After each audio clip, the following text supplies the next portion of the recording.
This year, Abdullah decided to perform Umrah with his wife. During the flight, the pilot announced that the plane was about to enter the miqat of Ihram.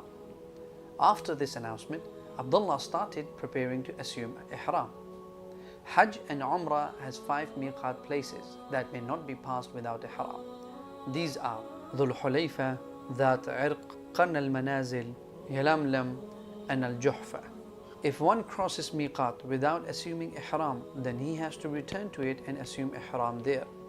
If he does not return, then he is liable to an expiation, which is slaughtering an animal, a sheep, and distributing its meat among the poor of the Haram, the holy mosque.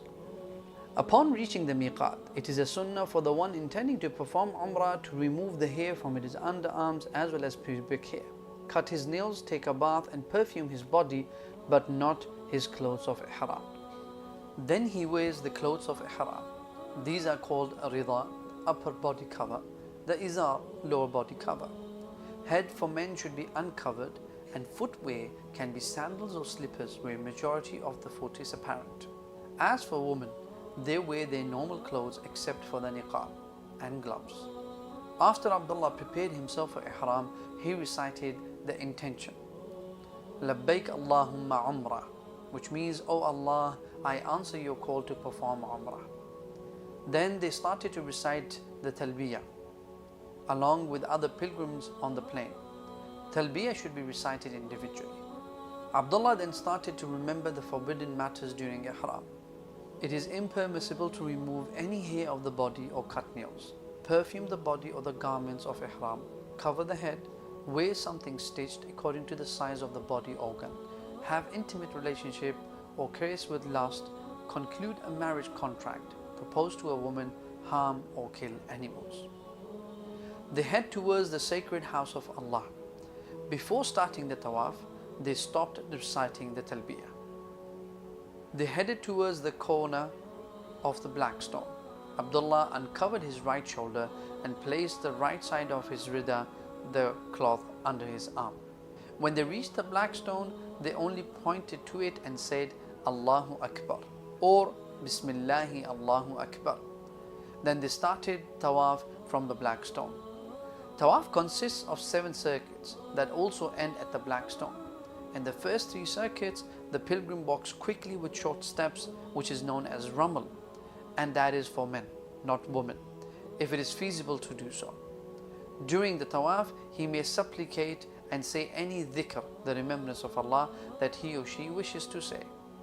Abdullah knew that whenever he is beside the Yemeni corner, the corner before the black stone, it is a sunnah to touch it with his hand without kissing it, and that if he cannot do so, he should move on without pointing to it.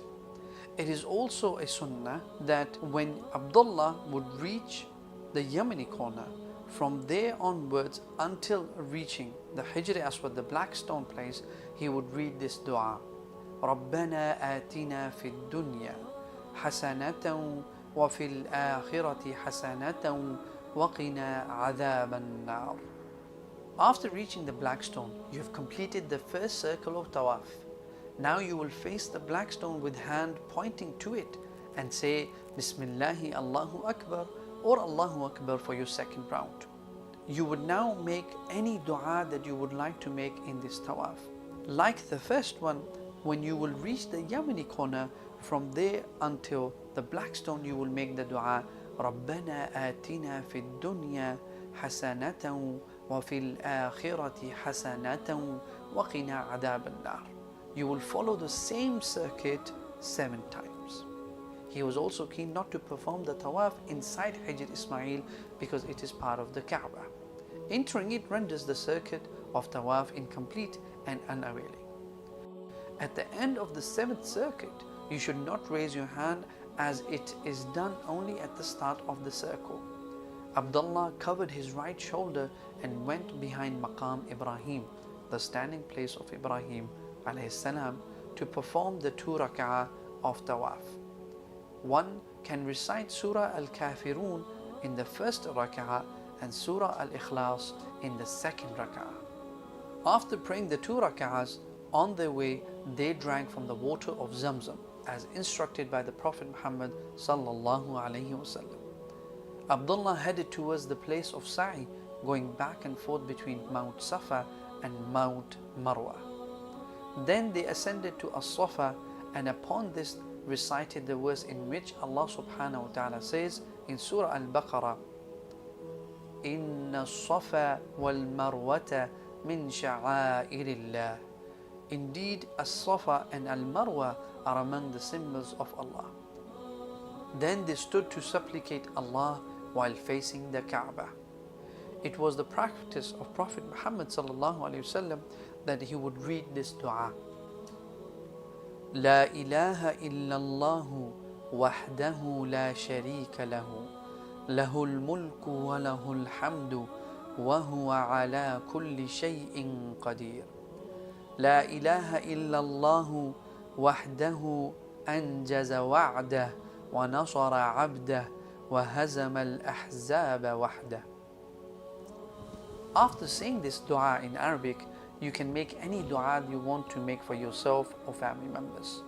Once completed, it was the practice of Prophet Muhammad sallallahu alaihi wasallam that he would read this dua in Arabic again. Once completed, he would make dua for his family members, for himself, and so forth. And once you have made your duas and completed, you would read the dua third time.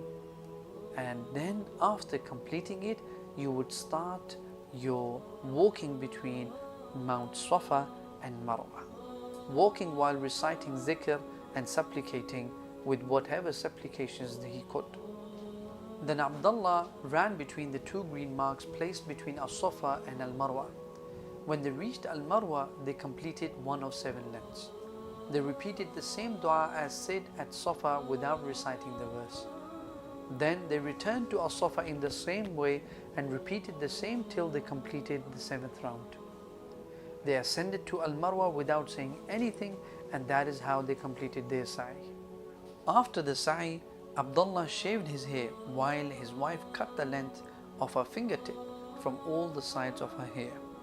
Abdullah and his wife completed the rituals of Umrah, hoping that Allah Almighty would accept it from them and reward them for it with the best reward.